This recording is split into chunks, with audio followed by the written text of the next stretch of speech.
Bonjour à tous et bienvenue dans votre JT Bordeaux Éco, le rendez-vous mensuel de l'emploi et du développement économique à Bordeaux. Au sommaire de ce numéro consacré à l'activité économique autour du fleuve, Sénéo, le premier site d'essai d'hydroliennes fluviales. Nous parlerons de la filière nautique avec le CNB Groupe Beneteau, les emplois d'avenir exemple avec l'entreprise Villa Pia et enfin rencontre avec la couveuse Anabase. Du 24 mai au 2 juin, Bordeaux fête son fleuve et le JT Bordeaux Éco en profite pour mettre à l'honneur des projets de développement économique sur le même thème. Et cela commence avec notre pépite du mois, le projet Sénéo, premier site d'essai d'hydroliennes fluviales dans l'estuaire de la Gironde, une énergie d'avenir qui a déjà séduit des clients en local comme à l'international. Bordeaux, capitale mondiale du vin, pourrait bien devenir la capitale des hydroliennes d'estuaires d'ici quelques années grâce au projet Sénéo, un site de test d'hydroliennes unique au monde. Sorte d'éoliennes subaquatiques, les hydroliennes produiront de l'énergie électrique à partir des courants de la Garonne.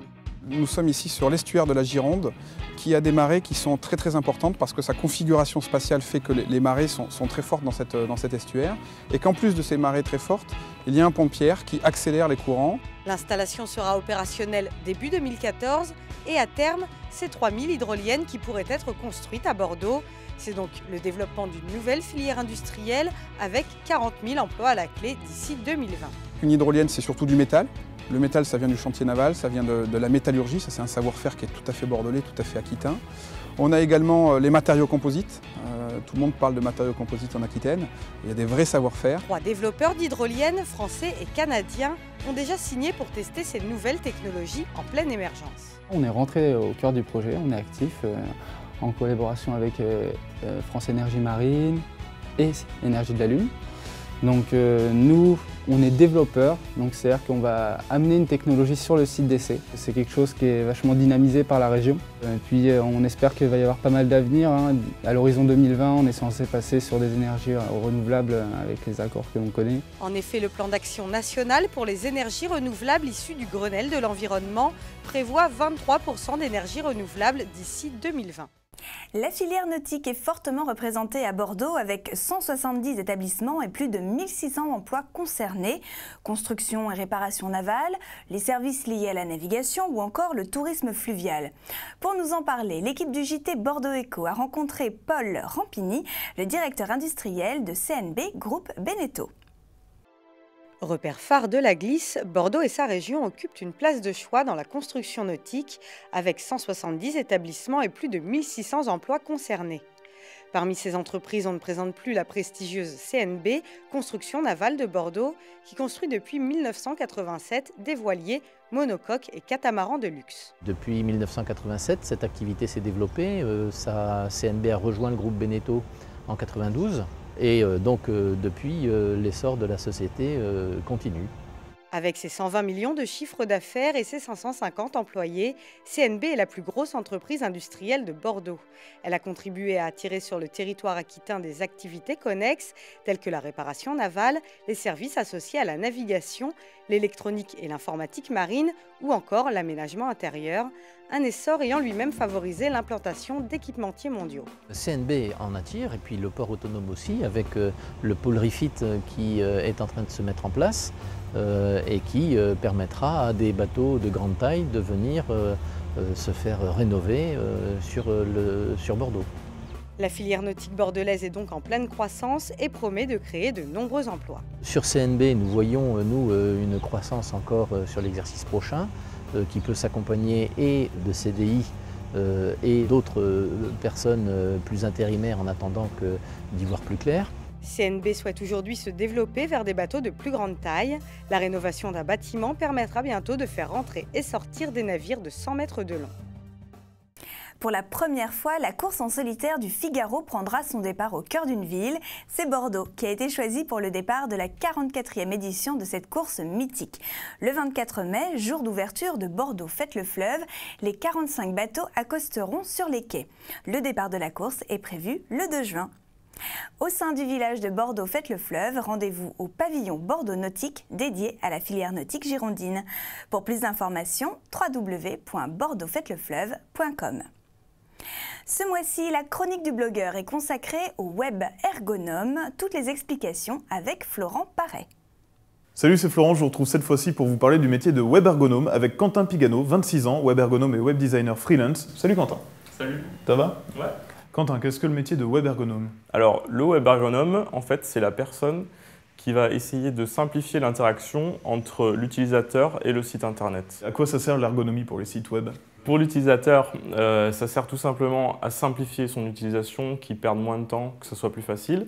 Au niveau du propriétaire du site, quand il s'agit d'un site marchand, ça sert en fait à optimiser les conversions et à ce que le site soit plus efficace. Quand il s'agit d'un site d'entreprise, un site vitrine, ça sert à ce qu'on appelle générer du call to action. En fait, c'est générer des contacts.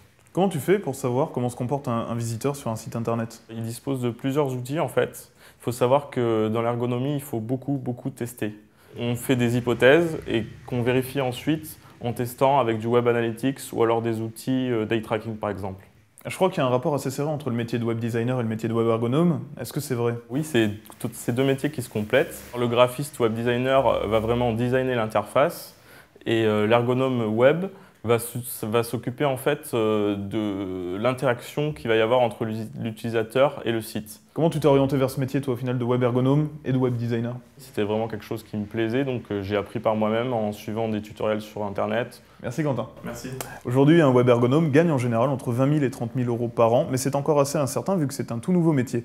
Vous pouvez par contre vous renseigner si vous le souhaitez sur le site internet capitaineCommerce.com ou auprès de la Chambre de commerce et de l'industrie de Bordeaux pour suivre des formations web designer avec une partie ergonomie. Merci, bye bye. Les emplois d'avenir ont été créés afin d'aider des jeunes peu ou pas qualifiés à se former et acquérir une véritable expérience professionnelle dans des secteurs porteurs tels que les filières vertes et numériques, le tourisme ou encore l'aide à la personne. Par exemple, à Bordeaux, l'EHPAD Villa Pia a donné sa chance à des jeunes en difficulté. Mesure phare en matière d'emploi du début de quinquennat de François Hollande est lancée en novembre 2012. Le contrat d'emploi d'avenir s'adresse aux jeunes de 16 à 25 ans sans qualification. Il s'agit d'un CDI ou d'un CDD de 3 ans qui permet aux jeunes d'acquérir une formation et de bénéficier d'un tutorat. La différence de ce contrat avec les autres qui existaient précédemment, c'est qu'on va être sur une période longue. Donc on va sortir avec une expérience professionnelle significative, reconnue sur le marché de l'emploi.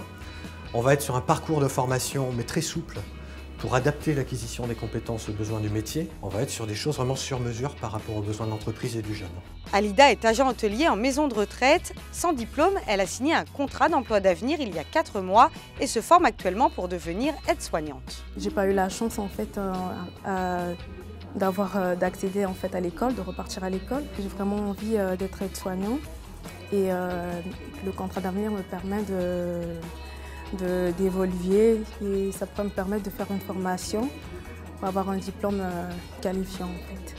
Pour la directrice de l'établissement qui emploie actuellement 3 jeunes en emploi d'avenir, le dispositif présente de nombreux avantages. Alors évidemment, le premier avantage va être un avantage financier puisque nous avons des remboursements à hauteur de 75% du SMIC et puis un allègement de certaines charges patronales. En comparaison à d'autres types de contrats aidés que nous avions précédemment, c'est tout d'abord des contrats d'une durée de 3 ans et des contrats à 35 heures. Donc, en termes de stabilité d'emploi, nous préférons ce type de contrat qu'aux anciens contrats aidés. Ce dispositif est principalement destiné au secteur non marchand, dont les activités ont une utilité sociale ou de défense de l'environnement et qui sont susceptibles d'offrir des perspectives de recrutement durable. En Aquitaine, plus de 1000 contrats d'emploi d'avenir ont déjà été signés. Un bon début, mais encore loin de l'objectif ambitieux de 4275 contrats d'ici la fin de l'année. À Bordeaux, depuis le 11 avril 2013, les emplois d'avenir sont aussi ouverts sous certaines conditions aux entreprises du secteur marchand avec un taux de prise en charge de 35%. Pour plus d'informations, rendez-vous sur le site www.emploi-bordeaux.fr, rubrique mission locale ou directement auprès de la mission locale de Bordeaux au 05 56 79 97 20. Vous voulez vous lancer dans l'entrepreneuriat, mais vous ne savez pas comment vous y prendre. Il existe la solution des couveuses d'entreprise qui vous permettent de tester la viabilité de votre projet sur le terrain et d'être accompagné dans vos démarches. Depuis 2009, la couveuse Anabase aide les apprentis entrepreneurs au Chartron. Expérience grandeur nature, une couveuse d'entreprise offre la possibilité aux entrepreneurs de tester leur projet pendant 3 ans avant la création effective d'entreprise. À Bordeaux, la couveuse Anabase a déjà hébergé 40 entrepreneurs depuis 2009. Outre l'hébergement juridique de l'activité, dans une couveuse est proposé un accompagnement individuel du chef d'entreprise, des sessions collectives de regroupement, un support administratif et comptable et de bénéficier d'un réseau. Pierre Ciodo est designer d'objets et d'espace. Il vient de déposer un brevet sur une nouvelle technologie permettant la rigidité et la translucidité du plaquage de bois. Afin de tester son marché, il a intégré la couveuse Anabase il y a 4 mois. Je n'ai pas d'immatriculation parce que c'est une entreprise virtuelle, c'est le but d'une couveuse d'entreprise. Néanmoins, on bénéficie du numéro de SIRET de la couveuse qui nous permet de créer donc des devis, des factures. J'ai déjà eu une entreprise, je sais ce que c'est que toutes les difficultés d'un jeune entrepreneur et je préférais tester mon activité par le biais d'une couveuse, revoir un peu toutes les bases, les formations en gestion, en compta. Les couveuses forment donc les porteurs de projets au métier de chef d'entreprise. L'objectif est de créer des entreprises pérennes. 60% des entrepreneurs passés dans Anabase ont créé leur entreprise et 20% sont repartis vers l'emploi. Ne pas créer n'est pas forcément un échec, au contraire, la couveuse permet de savoir si le test est probant ou pas. Et pour en savoir plus sur le fonctionnement de la couveuse Anabase, des réunions d'information y sont organisées tous les 2e mardis du mois à 14h30. Sachez qu'un autre dispositif existe, la coopérative d'entreprise. Par exemple, Coop Alpha vise à mutualiser et à construire entre entrepreneurs des entreprises d'un nouveau type, socialement exigeantes et économiquement efficaces. Plus d'informations sur le site www.coopalpha.fr. Le nouveau réseau féminin Elle Connect a pour vocation d'aider les Bordelaises à s'intégrer, à se faire connaître, à tisser des relations professionnelles sur la région. Nous avons rencontré quelques membres. Elle Connect, c'est d'abord l'association de femmes qui sont toutes impliquées dans la vie économique et qui veulent œuvrer pour promouvoir la femme, toutes les femmes, dans la vie économique. On s'est doté d'une plateforme collaborative qui à la fois est une façon pour les femmes de se connecter, des femmes individuelles, quelles qu'elles soient, et à la fois des réseaux inter-entreprises, de pouvoir aussi se connecter entre eux et avec ces femmes individuelles. On a un public de femmes qui viennent pour beaucoup de l'extérieur de Bordeaux. Et là, elles ont une visibilité, un panorama de tous les réseaux, de toutes les structures qui sont susceptibles de leur apporter de l'aide. Moi, en tant que créatrice d'entreprise, ce qui m'intéressait, c'était le côté groupe de travail. Elle Connect, c'est 450 femmes qui nous ont rejoints sur la métropole bordelaise parce que passionnées et en tout cas volontaires sur l'économie au sens féminin du terme. Ce sont aussi bien les femmes qui ont besoin de rentrer dans le salariat, mais également des femmes qui veulent créer leur entreprise, des femmes qui sont chefs d'entreprise ou des femmes qui sont cadres dirigeants et qui ont envie de nous rejoindre. Avant de nous quitter, voici 2 événements à noter dans vos agendas. Samedi 1er juin, rendez-vous à la 10e édition de la Caravane des entrepreneurs, allée des Tournis. De 8h45 à 17h, vous pourrez assister à des conférences gratuites, dont un speed coaching pour femmes entrepreneurs. Pour le détail du programme, www.caravanedesentrepeneurs.com. Le salon de l'entreprise se déroulera les 6 et 7 juin au hangar 14, quai des Chartrons. Trouver des idées, élaborer son dossier, financer son projet, se développer ou encore créer son réseau, en un mot, entreprendre. Pour en savoir plus, www.salon-entreprise.com. Ce JT a été réalisé par les équipes d'Omega TV Corporate. Merci de votre attention et rendez-vous le mois prochain pour une nouvelle édition de votre JT Bordeaux Eco.